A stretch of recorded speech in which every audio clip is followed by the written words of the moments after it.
Assalamualaikum warahmatullahi wabarakatuh. Kami dari kelompok 5 yang beranggotakan Niken Indah Kusumawardani NPM 038, Aprilia Dwi Saputri NPM 042, dan Jordan Malindo NPM 055. Di sini kami akan mempresentasikan hasil diskusi kami, yaitu tentang pengauditan siklus jasa personalia. Yang pertama, ada sifat siklus jasa personalia. Siklus jasa personalia sangat penting karena 1.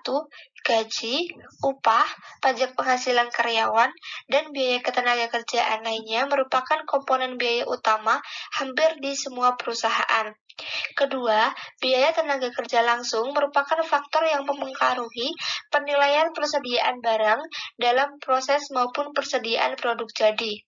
Dengan demikian, kesalahan dalam penilaian dan pengalokasian biaya tenaga kerja dapat mengakibatkan salah saji laba usaha yang material. Ketiga, gaji dan upah merupakan titik rawan terjadinya inefisiensi dan pencurian serta manipulasi kas melalui pembayaran gaji fiktif.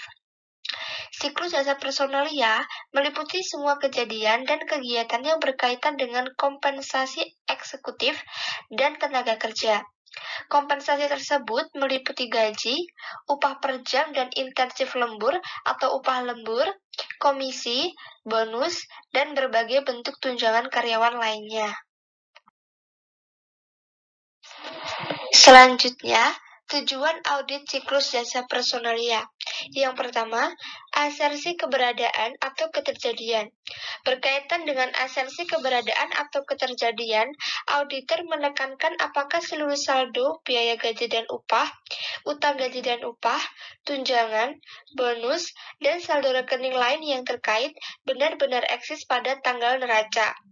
Di samping itu, asersi ini juga menekankan apakah seluruh transaksi gaji dan upah yang tercatat benar-benar terjadi dan tidak ada transaksi pembayaran gaji dan upah fiktif. Yang kedua, asersi kelengkapan. Asersi kelengkapan menekankan apakah seluruh transaksi dan saldo yang semestinya tercantum dalam laporan keuangan sudah benar-benar dicatat dan disajikan. Auditor akan mencoba mendeteksi apakah ada transaksi pembayaran gaji dan upah yang belum tercatat. Yang ketiga, ada asersi hak dan kewajiban. Auditor berkaitan dengan asersi ini berusaha memastikan apakah perusahaan mempunyai kewajiban legal atas biaya dan utang gaji dan upah, dan pajak penghasilan karyawan. Tujuan audit asersi hak dan kewajiban adalah sebagai berikut. Utang gaji dan upah dan pajak penghasilan yang dibebankan merupakan kewajiban legal perusahaan pada tanggal neraca. Yang keempat, ada asersi penilaian dan pengalokasian. Berkaitan dengan asersi penilaian, auditor akan berusaha memperoleh bukti mengenai apakah saldo biaya gaji dan upah, bonus karyawan, tunjangan, utang gaji dan upah, dan pajak penghasilan karyawan telah disajikan dalam laporan keuangan pada jumlah yang tepat. Auditor akan memastikan apakah saldo tersebut diperoleh melalui penilaian dan pengalokasian sesuai dengan prinsip akuntansi yang berlaku umum.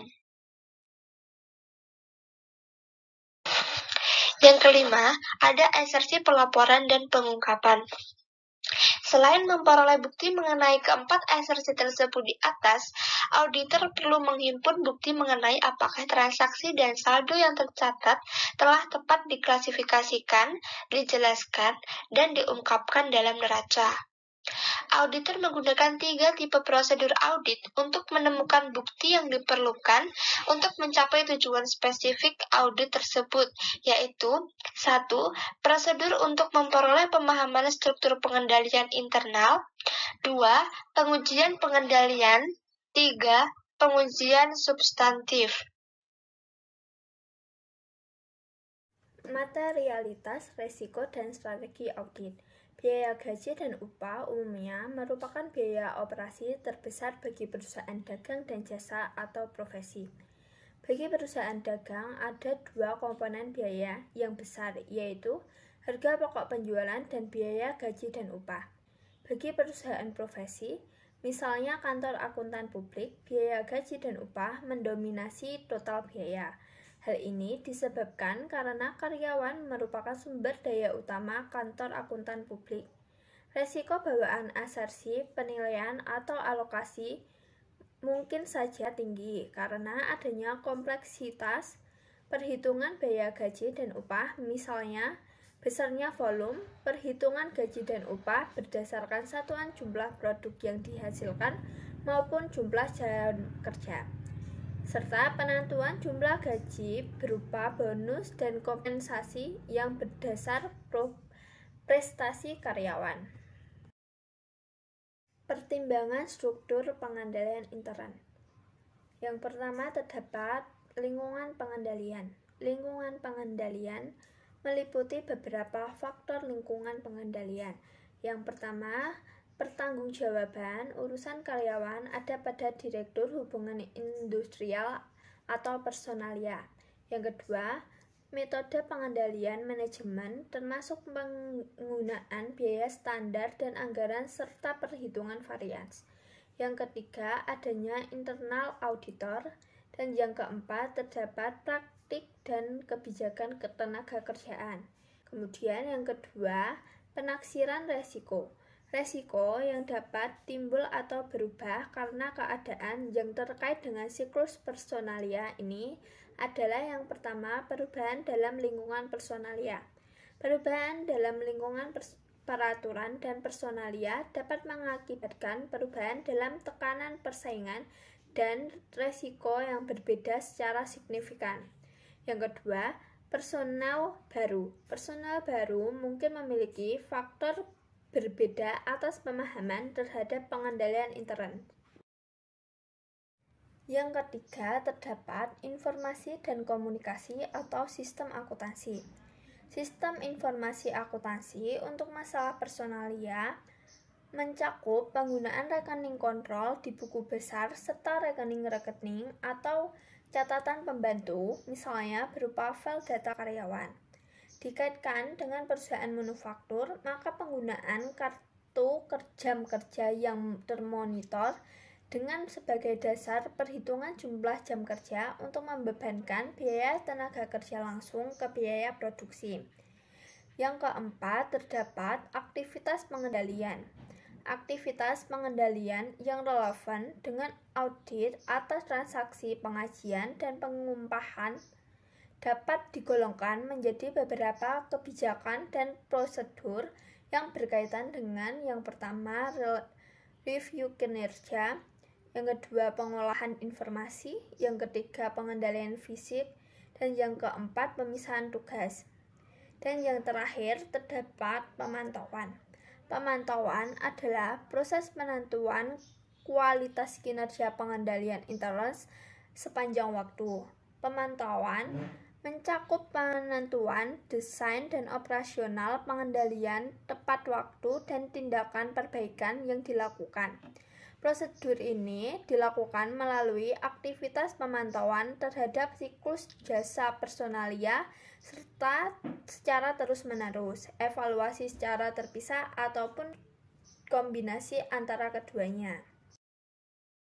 Dokumen dan catatan. Yang pertama terdapat otorisasi personil, yang kedua clock card dan time card, yang ketiga time ticket, yang keempat register gaji dan upah, yang kelima cek gaji dan upah, yang keenam ringkasan distribusi biaya gaji dan upah tenaga kerja, yang ketujuh terdapat rekening di bank yang khusus dipakai untuk membayar gaji dan upah, yang kedelapan terdapat catatan personalia, yang kesembilan dokumen atau formulir otorisasi pengurangan gaji, yang ke-10 formulir otorisasi penentuan tarif gaji dan upah, dan yang terakhir terdapat jurnal gaji dan upah.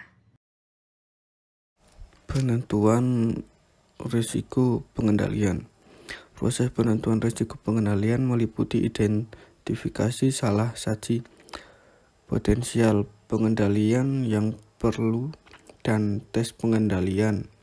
Dalam menentukan risiko pengendalian, auditor perlu menyadari bahwa salah satu gaji dan upah dapat disebabkan karena kesalahan yang tidak disengaja maupun manipulasi. Auditor perlu memperhatikan adanya risiko overstatement gaji dan upah, risiko understatement atau asersi kelengkapan.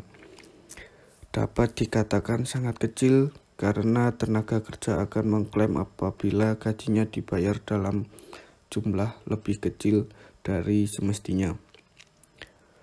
Risiko overstatement meliputi 1. Pembayaran tenaga kerja fiktif. 2. Pembayaran tidak fiktif tapi karyawan yang bersangkutan tidak bekerja. 3. Pembayaran meliputi tarif. Pengujian pengendalian biaya gaji dan upah. Langkah-langkahnya, himpun register gaji dan upah dari bagian gaji dan upah dan memeriksa ketepatan perhitungan matematis. Himpun ringkasan gaji dan upah dan ringkasan distribusi tenaga kerja yang terkait. Pilih sampel karyawan secara random dari register gaji. Himpun arsip personalianya. Mendokumentasikan setiap temuan penyimpangan yang diperoleh melalui keempat langkah di atas. Pengujian pengendalian pendistribusian cek gaji. Langkah-langkahnya, pilih dan minta sampel cek gaji yang sudah di-cancel. Mengusut rincian dalam cek dengan penjurnalan dalam registrasi gaji dan upah. Membandingkan tanda tangan penerima cek dengan tanda tangan dalam catatan personalia. Mengamati pendistribusian cek secara langsung. Mendokumentasikan setiap temuan penyimpangan yang diperoleh melalui keempat langkah di atas. Pengujian substantif saldo utang gaji dan upah.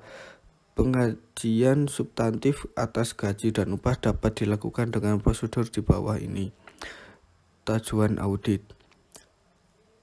Keterjadian penilaian, penyajian dan pengungkapan. Kewajiban penilaian, kelengkapan. Prosedur. Menentukan dengan prosedur analitis kelayakan biaya gaji dan distribusi. Menelaah laporan keuangan untuk menentukan apakah 1. Gaji dan upah masih harus dibayar telah diklasifikasikan secara layak. Yang kedua, pengungkapannya mencukupi. Menentukan kelayakan upah yang masih harus dibayar, gaji dan akun yang terkait. Sekian presentasi dari kelompok kami. Bila ada salah kata, kami mohon maaf. Wassalamualaikum warahmatullahi wabarakatuh.